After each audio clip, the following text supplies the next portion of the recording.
दो सम्मानित मेहमान हमारे साथ मौजूद हैं और उनको मैं स्टेज पर बुलाना चाहूँगा। केंद्रीय मंत्री मुख्तार अब्बास नकवी साहब, आइए तशरीफ रखिए, माइनॉरिटी मिनिस्टर हैं, बहुत बहुत शुक्रिया। और राजीव शुक्ला जी, सांसद कांग्रेस, बहुत बहुत शुक्रिया। थैंक यू सर, तशरीफ। या इसी पे बैठिए, अभी तो फिलहाल यहीं बैठना, बाकी देखा जाएगा बाद में। आइए सर। सर जो छूट गया वो छूट गया, जो रह गया वो रह गया। गुजरात में सर ये परमानेंट मुस्कान बन पाएगी या अभी कुछ रह गया, थोड़ा सा और जोर लगाना है? नहीं, हमें तो बहुत उम्मीद लगती है कि गुजरात में इस बार जो है मुस्कान हम लोगों की कायम हो जाएगी और वहाँ जो माहौल है नीचे बहुत अच्छा है। लोग बदलाव चाहते हैं, लोग परिवर्तन चाहते हैं। तो हमें लगता है कि 22 साल से सरकार से लोग पूरी तरह से उकता गए हैं, तंग आ गए हैं, इसलिए वो सरकार में बदलाव चाहते हैं, परिवर्तन चाहते हैं। ऐसा मुझे लगा वहाँ पे जाके। बाकी चुनाव है, देखेंगे क्या होता है। बिल्कुल बिल्कुल बिल्कुल राजीव, चुनाव है। चेंज चाहते हैं लोग, 22 साल से जमे हैं आप, और लोगों को चेंज चाहिए। कांग्रेस कह रही है, बार बार कह रही है चेंज चाहिए। देखिए, गुजरात का चुनाव जब भी होता है वो बहुत हाई प्रोफाइल चुनाव होता है।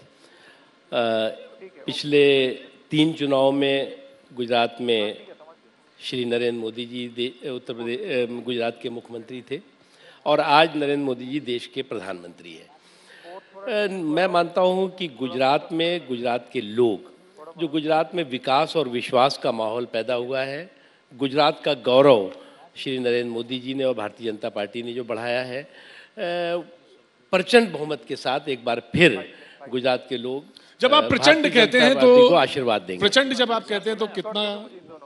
अब उसमें आप नंबर के आंकड़ों में मत जाइए, प्रचंड तो बहुत कुछ होता है। लेकिन जो सर्वे आ रहे हैं उसमें तो माथे पे पसीना आ रहा है।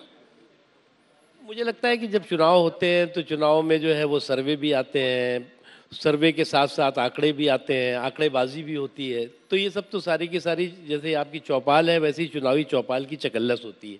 तो इसलिए चुनावी चौपाल की चकल्लस जो है वो चकल्लस शब्द राजीव जी सबसे अच्छा समझते हैं, कानपुर के रहने वाले हैं, और चकल्लस को इनसे अच्छा कोई नहीं कह सकता, न डिस्क्राइब कर सकता।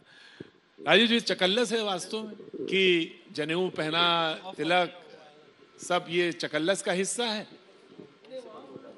अजय माइक, वो जब फर्जीवाड़ा हुआ, सोमनाथ मंदिर में गए तो एक रजिस्टर पर जबरदस्ती गलत उनको भर दिया गया, उनका नाम किसी ने भर दिया, जबकि जो असली रजिस्टर था, जो सोमनाथ मंदिर में जाके राहुल जी ने जिस पे लिखा था, उसमें लिखा था कि बहुत प्रेरणादायी स्थल है।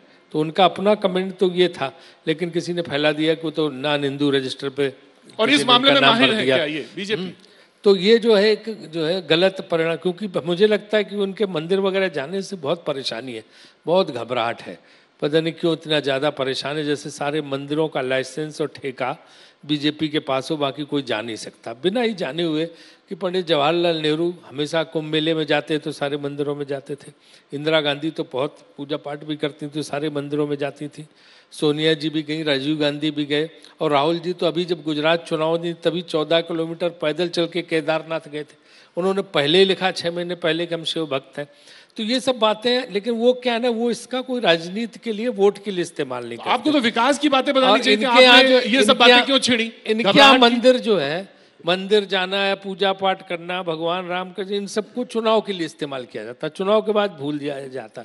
तो इसलिए इनके इसमें जमीन आसमान का फर्क है। कांग्रेस आस्था से करती है, जो कांग्रेस के नेता जो भी करते हैं, और इसके साथ साथ वो धर्मनिरपेक्षता में भी चलते हैं। ये लोग सिर्फ धर्म का सौदा करते हैं वोट के लिए, ये फर्क है। घबराहट, धर्म का सौदा, 3 शब्द। देखिए, मैं एक बात बताऊं, ये सेकुलरिज्म के सियासी सूरमाओं का ये बदला रूप पता नहीं कौन सी कहानी बताएगा, लेकिन मैं इतना तो जरूर कहता हूँ कि बदला नहीं, अभी केदारनाथ मंदिर गए तो कौन बदला कौन सा चुनाव चल रहा है? मेरे सरकार नजर आते हैं, इनकी बर्बादी के आसार नजर आते हैं। आप क्यों पूछ रहे हैं राहुल गांधी का धर्म क्या है? आपको पूछना क्या? इसलिए जो है वो सेकुलरिज्म के ये सियासी सूरमा थे। कभी हम लोग सेकुलरिज्म की कस्में जो है वो कांग्रेस से खाई जाती थी, आज जो है वो जो बदले हैं तो ना खुदा ही मिला, ना विसाले सलम, ना इधर के रहे ना उधर के रहे। तो आज इनकी स्थिति ये है। नहीं, आप तो भारत सरकार में मंत्री हैं नकवी साहब, अगर आप सेकुलरिज्म का मजाक बना रहे हैं तो अगले सत्र शुरू हो रहा 15 से, उसमें संविधान में संशोधन कर दीजिए, तो प्रियम्बल में है संविधान के सेकुलरिज्म शब्द, तो उसको निकलवा दीजिए, आपकी तो सरकार है।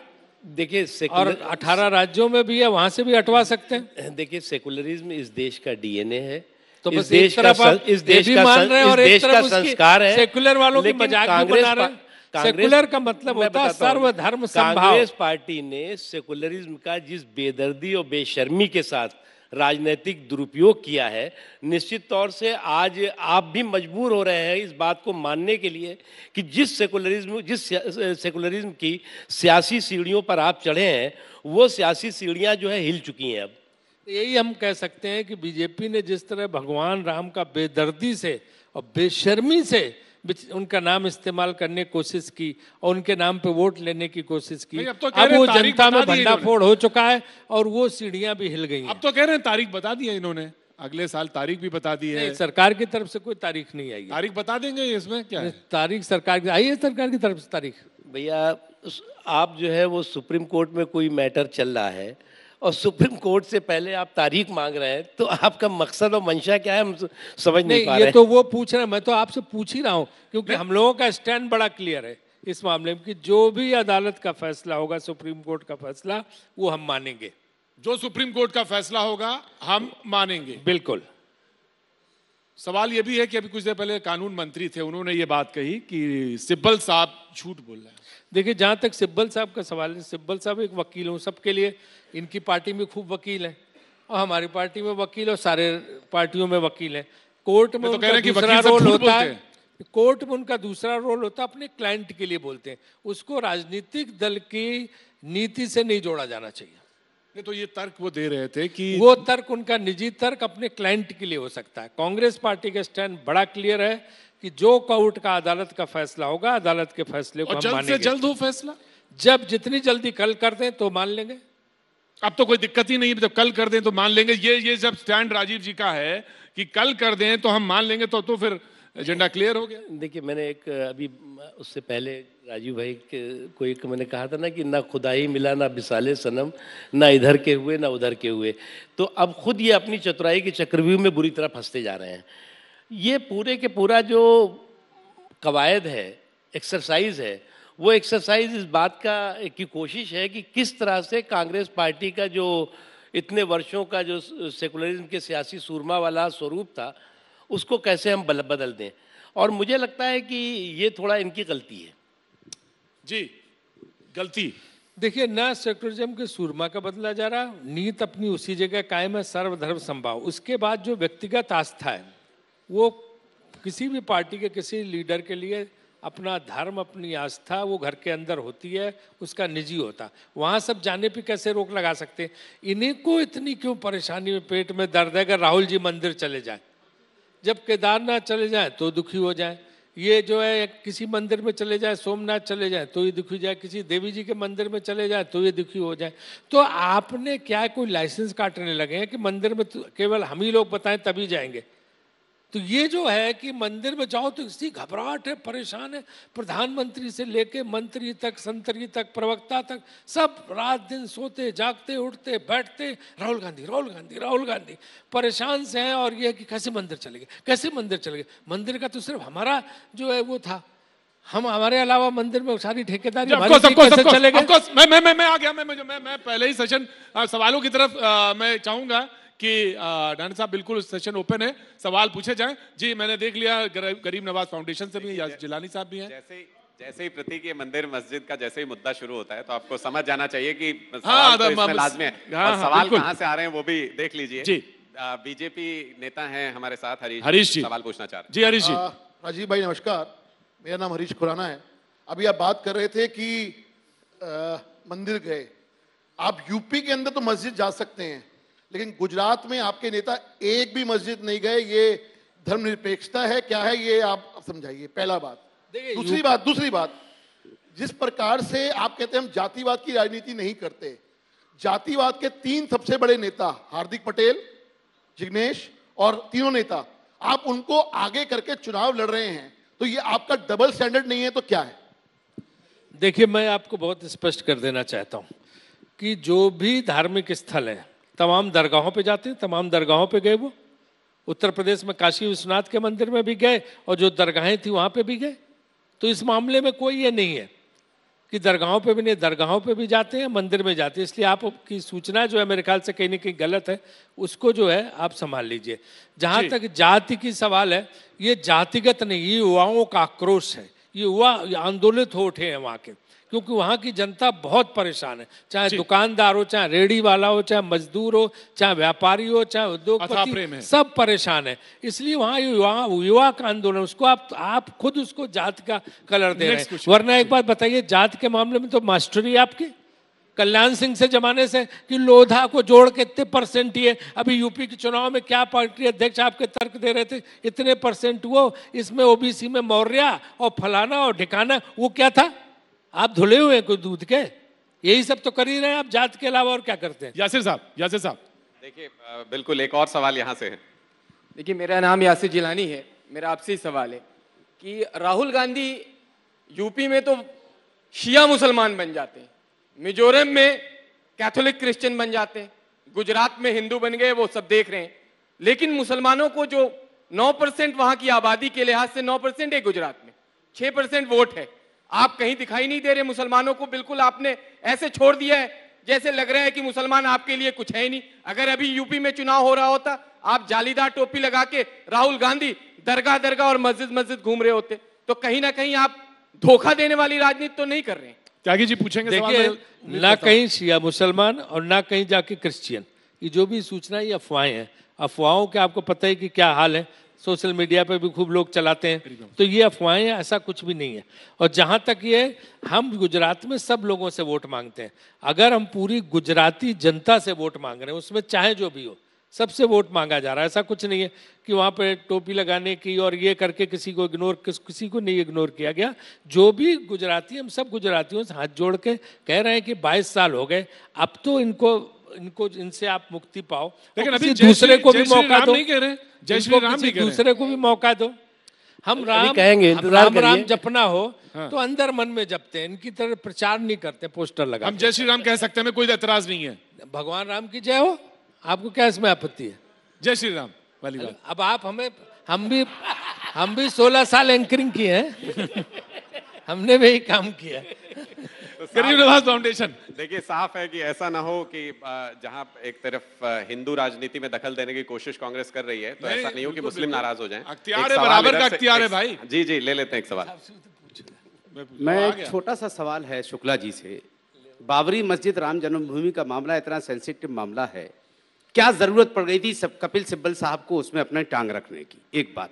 दूसरा, जो रायता उन्होंने कल फैलाया है, कहीं ऐसा तो नहीं है कि कपिल सिब्बल जैसे लोगों ने राहुल गांधी और कांग्रेस को बर्बाद करने की सुपारी ले रखी है? देखिए, मैं आपको फिर से स्पष्ट कर देना चाह रहा त्यागी जी से हूं कि पूछेंगे। कपिल सिब्बल जो अदालत में खड़े हुए, उससे पार्टी का कोई लेना देना नहीं है। वो एक वकील के रूप में सबकी पैरवी करते हैं, सबके उनके क्लाइंट के लिए खड़े हुए होंगे। पार्टी की लाइन एकदम स्पष्ट है। फिर से मैं दोहरा देना चाहता हूं, कपिल सिब्बल ने क्या कहा होगा, वो अपने एक वकील के रूप में उन्होंने अपने क्लाइंट के लिए, अपने मुवक्किल के लिए कहा होगा। हम लोगों की लाइन एकदम स्पष्ट है, पार्टी की तरफ से भी बयान आ चुका है, और मैं उस चीज को दोहरा देना चाहता हूं कि जो भी सुप्रीम कोर्ट का निर्णय होगा, कांग्रेस पार्टी उसको मानेगी। जी, तागी जी, लगातार हमले एक तरफा हो रहे हैं। बिल्कुल नहीं, सवाल ही नहीं, चौपाल है ये। राजीव शुक्ला बिल्कुल पूरे तरीके से, तो एक नहीं, हमले नहीं, ये तो प्यार की बौछार है, इसको हमले क्यों कहते हो? नकवी साहब नमस्कार। जी नमस्कार। मेरा मूल सवाल ये है कि 3.5-4 वर्षों में शायद जितनी डिबेट्स हमने हिंदू मुस्लिम, गाय गऊ, गंगा गीता पर की, शायद हिंदुस्तान के इतिहास में 70 वर्षों तक इतनी डिबेट्स नहीं हुई होंगी टीवी पर। जब भी चुनाव आता है, उसके 3 महीने 2 महीने पहले तक विकास विकास विकास की बात होती है, केवल बात होती है। और उसके चुनाव आने के बाद जैसे ही चुनाव डिक्लेयर होता है, तो ऐसा क्यों होता है कि भारतीय जनता पार्टी के तमाम लीडर्स विकास की संदूक पर 15 किलो का ताला लगा देते हैं और बार बार फिर वो हिंदू मुस्लिम में चले जाते हैं? क्या इससे देश विकास करेगा? जवाब। देखिए भाई साहब, पहली बात, एक आपको अच्छी तरह से इस बात का एहसास भी होगा और आप जानते भी होंगे कि जब कांग्रेस पार्टी, हमारे राजीव शुक्ला जी की पार्टी, और मंत्री भी थे राजीव शुक्ला जी, सरकार में थी, उन 10 सालों तक जिस तरह से गुजरात के विकास को रोकने के लिए षड्यंत्र साजिशें की गई, किस तरह से गुजरात को पूरी विश्व में बदनाम किया जाए उन 10 सालों में, और यही नहीं, नरेंद्र मोदी जी के खिलाफ हर दिन एक नया मुकदमा, एक नया केस, एक नई कहानी, और जिस तरह से मैं मानता हूं कि एक निर्लज्ज तरीके से कांग्रेस पार्टी ने उन 10 सालों में गुजरात का नुकसान किया है, उसको हम भूल नहीं सकते। और फिर भी विकास विकास विकास, डेवलपमेंट विद डिग्निटी, इस संकल्प के साथ गुजरात में नरेंद्र मोदी जी उस समय और अभी जो है वो रूपाला साहब काम सरकार चलाते रहे, रूपाणी जी सरकार चलाते रहे। रूपाला जी को बना दो ना, रूपाला जी हम लोग दोस्त थे वहां पर, पुरुषोत्तम रूपाला जी पार्लियामेंट में उनको चीफ मिनिस्टर बना देते आप तो अच्छे रहता। और आज भी रूपाला जी बेचारे रह गए। गुजरात में जो मुद्दा है वो विकास का है। एक तरफ गुजरात में भारतीय जनता पार्टी विकास करती रही और दूसरी तरफ कांग्रेस पार्टी विकास को की बाधक बनी रही, विकास को खत्म करती रही, और किस तरह से गुजरात पीछे हटे उसका काम करते रहे। डेप्यूटी मैनेजिंग मैं इसका सर, अगर इतना विकास था तो मोदी जी को 50 दिन में 5 बार 6 बार वहां पर क्यों बार-बार कार्यक्रम करने पड़ रहे हैं? भैया एक बात बताइए, इसमें आपकी प्रॉब्लम क्या है? मोदी जी से लोग वहां प्यार करते हैं, वही नहीं बल्कि पूरे देश में प्यार करते हैं। और मोदी जी केवल देश के प्रधानमंत्री ही नहीं है बल्कि भारतीय जनता पार्टी के शीर्ष नेता भी हैं, और वो हर जगह पर चाहे किसी भी राज्य में चुनाव हो पूरी ताकत के साथ, बिना रुके हुए, बिना थके हुए उसका प्रचार भी करते हैं। और एकदम लास्ट में राजीव जी मैं एकदम लास्ट में केंद्रीय मंत्री मौजूद हैं, मैं एक मिनट, केंद्रीय मंत्री मौजूद हैं, मैं जानना चाहता हूं कि क्या हिंदुओं को भी आप माइनॉरिटी का स्टेटस देने वाले हैं, जैसी बात आ रही कि 8 स्टेट में? देखिए, अभी 6 नोटिफाइड माइनॉरिटीज हैं कॉन्स्टिट्यूशनली, और उसमें मुस्लिम हैं, क्रिश्चियंस हैं, सिख हैं, पारसी हैं, बौद्ध हैं, जैन हैं, और वो जो नोटिफाइड माइनॉरिटीज़ हैं वो अभी कॉन्स्टिट्यूशन में है। उसके अलावा तमाम मांग होती रहती है, उस मांग को अलग अलग क्षेत्रों से आती रहती है। लेकिन अभी जो आपने कहा है कमीशन बना के इस पे जो बैठे हुए हैं इन्हीं का है, तो आप उस पर विचार करें। सुप्रीम कोर्ट में कुछ लोगों ने केस किया है और सुप्रीम कोर्ट ने उसमें कुछ डायरेक्शंस भी दिए हैं, उस सिलसिले में कर रहे हैं। लेकिन अभी जो 6 नोटिफाइड माइनॉरिटीज़ हैं वही हैं, उसके अलावा अभी कोई और जोड़ी नहीं गई।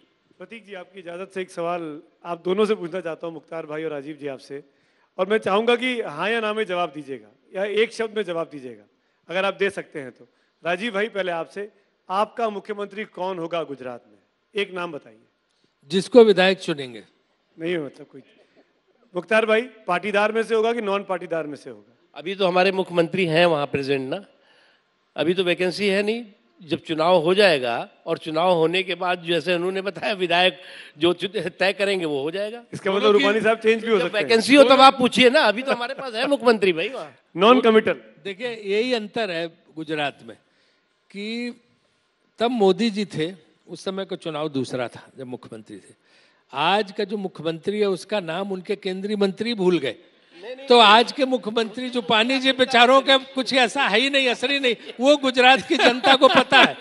तो उस मुख्यमंत्री बेचारे का कुछ ही नहीं है, इसलिए आज चेहरा वहाँ क्या है इस देख के गुजरात की जनता खुद ही जो है उसका मोह भंग हो गया है। आप चिंता मत करिए, वहाँ कोई वैकेंसी नहीं है, कांग्रेस का कोई नहीं होने वाला है। जहाँ विकास का सवाल है तो आपको पता, मैं तो योजना मंत्री भारत सरकार को रहा हूँ, जो कांग्रेस शासित राज्यों को धन दिया जाता था उतना ये धन न 1 रुपया भी कम नहीं गुजरात को भी दिया जाता था। जितनी केंद्रीय परियोजनाएं, जितनी बड़ी बड़ी फ्लैगशिप स्कीम है, सबका पैसा उनको मिला।